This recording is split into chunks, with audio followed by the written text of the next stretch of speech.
In today's video, we're talking about how your Steam Deck is about to become a really good PS3. After that, I can't believe I'm saying this 4 years into the Steam Deck's life cycle, but it's a big week for brand new Steam Deck games. And finally, it turns out we downloaded 100 exabytes of data from Steam in 2025. How's it going, everyone? As always, my name is Jimmy Champagne. This is Deck Ready, my channel all about Steam hardware. I hope you are having a great week playing a ton of video games. I'm still earning that 100% in Resident Evil Requiem. I think after that, I'm gonna go back to 2 remake and 100% that, and then do 3 remake, 4 remake, 7 and 8. I'm just having so much fun with this that I want to go back and complete the other games as well. Let me know what you're playing down in the comments below, of course, but let's get into the first news story here and talk about PS3 emulation on the Steam Deck. So you can actually already emulate PS3 games pretty well on the Steam Deck through RC PS3. It's very game dependent, like some run better than others, but I'm really happy about that because as far as Sony goes, PS3 was my favorite era of Sony. Everyone I knew had an Xbox 360. This was before I built my first gaming PC, of course. I had a PlayStation 3. I played stuff like Infamous 1 and 2. I played stuff like the Resistance trilogy, the Killzone trilogy. Of course, Uncharted is one of my top favorite franchises of all time. I really loved the PS3 generation, and when the PS4 came out and it couldn't run PS3 games, I was really bummed. I kept my PS3 around for a while to play stuff like Dark Souls 2 the day it came out, because that came out after the PS4, but then slowly, less and less PS3 games started coming out, and I assumed that by the time we got to the PS5, they bake in some sort of emulation because, we're at the power point where, like, you could run PS3 games on the PS5, but Sony is reticent to go back to that generation for some reason. I don't know if it's too much work. I don't know if they're just too lazy. I don't know if they deem it not something worth spending money on, but losing that generation really sucks because even though we're getting remasters of games that were previously trapped on it, like Metal Gear Solid 4, Guns of the Patriots, there's still a lot of games stranded on it. And in my opinion, at least when it comes to Sony first party,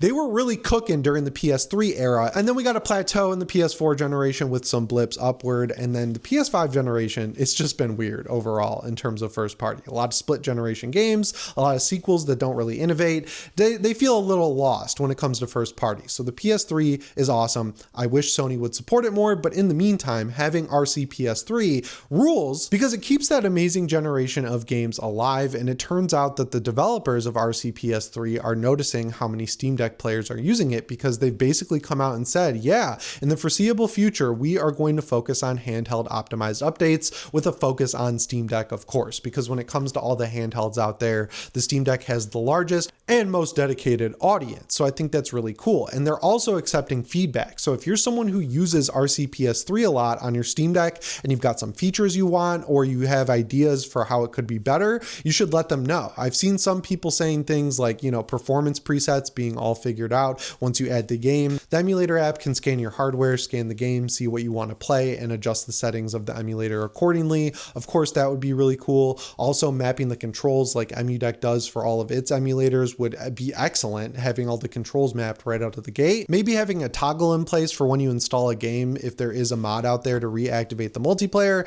to get that all set up by the emulator itself. There's tons of stuff you could do with this, but I think it's really cool specifically that the Steam Deck is getting such focus from the RC PS3 developers because you could actually install Linux on it for a few years. I know Sony ended up removing that feature, but like out of the box, if you bought the first PS3, you could install, I'm pretty sure, Ubuntu on it and just use it as a computer. I actually had a buddy back in middle school when this thing came out and everyone was getting the 360. He's the one who told me about the PS3, and his grand idea was to bring it to college with him and use it as his desktop computer.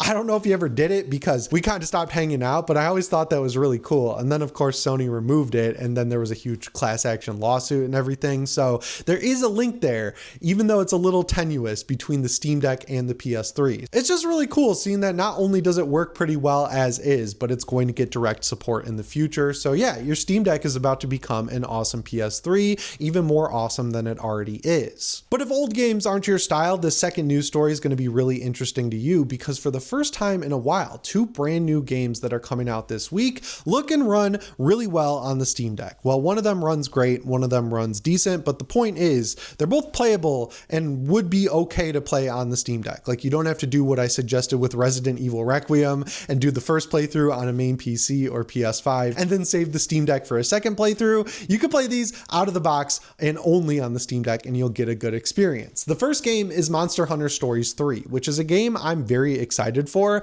I missed the first two. I didn't play the first one on 3DS back when it came out, and then the second one, I gotta be real, is a backlog weight on me. I bought it, I don't think for full price. I think I got it during a sale. I always had intentions of playing it, I just never did. And now Monster Hunter Stories 3 is coming out. It's open world, and the big selling point is that the story is more mature because the series is aging with the target audience that it had on the 3DS. So it seems like the one I should start with. It's getting rave reviews, and of course, because it's Capcom and they optimized it for Switch 2, you can run it on the Steam Deck, but at higher settings than you can on the Switch 2. The awesome people at Steam Deck HQ were able to get an early code, and they say you should run it at the high preset at 30 FPS and then set FSR 3 to balanced. And I know I shit on FSR all the time, but this game, it's not that bad from the videos I've seen because it's cel shaded, like it's a very cartoony art style. So you don't need those fine lines, the hair textures, the edges on clothes, the things that make FSR 3 fall apart. They're not as pronounced in this game. So you can run it at a locked 30 FPS at the high preset and be good to go with FSR balanced. On the Switch 2,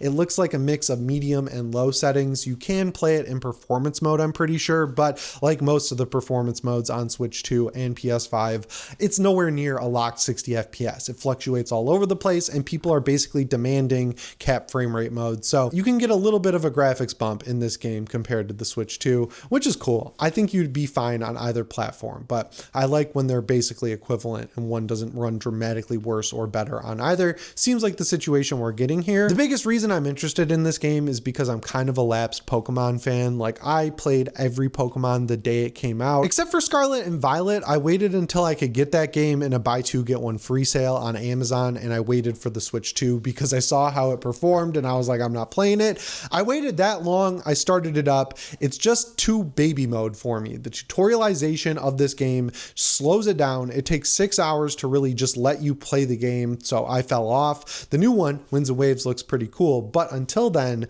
I need something different. I'm glad Monster Hunter Stories 3 looks a little more mature, and the combat looks really cool as well, so I'm excited to try this out. The second game you might be interested in trying out is the Fatal Frame 2 remake. This is called Crimson Butterfly as its subtitle. It's a remake of a PS2 game, but for some reason, it's just hard to run on everything. Like, it's not very optimized, but if you just set it to the prioritized performance preset, you can get a pretty much locked 30 FPS, again, according to Steam Deck HQ, but I trust them implicitly. They do their due diligence in these games, going through the entire thing to make sure it works as well as they're saying it does. Like, they test throughout the entire thing, which I really appreciate. So I'm not really interested in this game. I played one Fatal Frame on the Wii and I just didn't really like it. It's just a little too Japanese for me. I started Silent Hill F last year too, and despite that one running pretty well on the Steam Deck, it's just not my type of horror game. I've never been a huge Silent Hill fan because, you know, in Resident Evil, the heroes always win. You take down giant monsters, you're the good guys at the end of the day.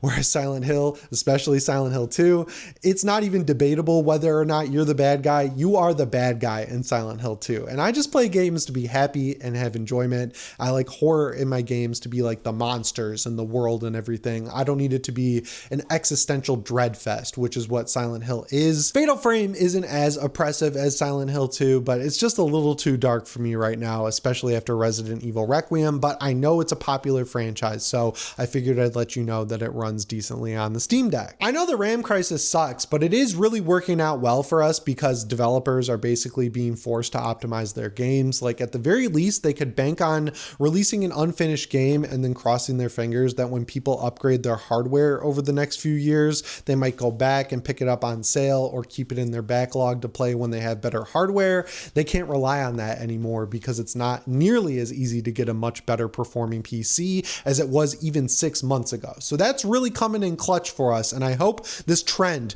of optimizing for mid-range hardware continues. You'd think it would, because they have to optimize for the PlayStation 5, which is just smack dab in the middle in terms of performance. Like, it's got a really good GPU, but it kind of falls behind in CPU, which sucks because, you know, most games that use Unreal Engine 5 or any of these other modern engines are CPU bound. Like Marathon just came out, it's super CPU bound, so it's okay that it doesn't run on the Steam Deck in my opinion, but it's just like a bummer that even though that's the mid-range, it's been having so many problems. Now the tune is changing. They have to optimize for it. The Switch 2 being so popular helps as well, because if you optimize for that, you're effectively optimizing for the Steam Deck. The best example I have is Chronos: The New Dawn. When that came out for Switch 2, it mysteriously got an update on Steam Deck with the Steam Deck preset that levels it out with the Switch 2. So, you know, people love to pit these things against each other, but they are kind of symbiotic in the way that optimizing for one ends up helping the other. I like seeing it. And that brings me to the third news story of today's video, which is just a cool little piece of data that was pulled from the 2025 year in review that Valve put out.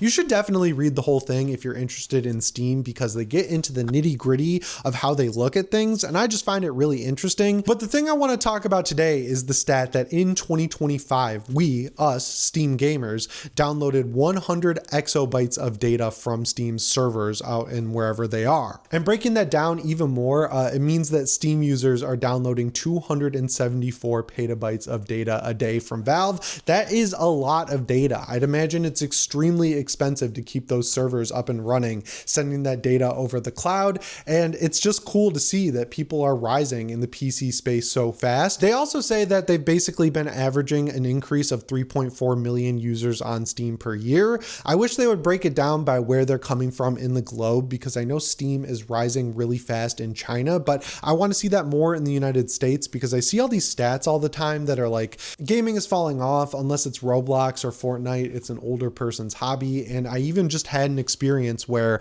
I read a news story that said Resident Evil Requiem is for old people, because most of the people, like 60% of the people who bought it, are over 35. Now I'm only 33, so I'm not in that old people category just yet, but my cousin Alex is in high school. He's in 10th grade. So I texted him and I was like, are you and your buddies interested in Resident Evil at all? Like, are you playing Resident Evil Requiem? He hit me back with, what is Resident Evil? None of my friends know what it is. And like, how? There's like 9 movies. At the very least, you'd think you'd hear of the movies, because despite how bad they are, all of them, they all did pretty well in theaters. Even the worst one, Resident Evil Welcome to Raccoon City, cleaned up in the movie theaters for its low budget. So you've never even heard of the movies? There's like 20 games in the series. I know that Requiem is Resident Evil 9, but there's Revelation spin-offs, there's first-person games, there's weird Game Boy Advance versions. You've never heard of Resident Evil, so stuff like that bums me out. Gaming is awesome. I know Roblox, Minecraft, and Fortnite are a lot of fun social games for little kids and, you know, now teenagers, because I'm sure he's heard of Fortnite and Roblox, but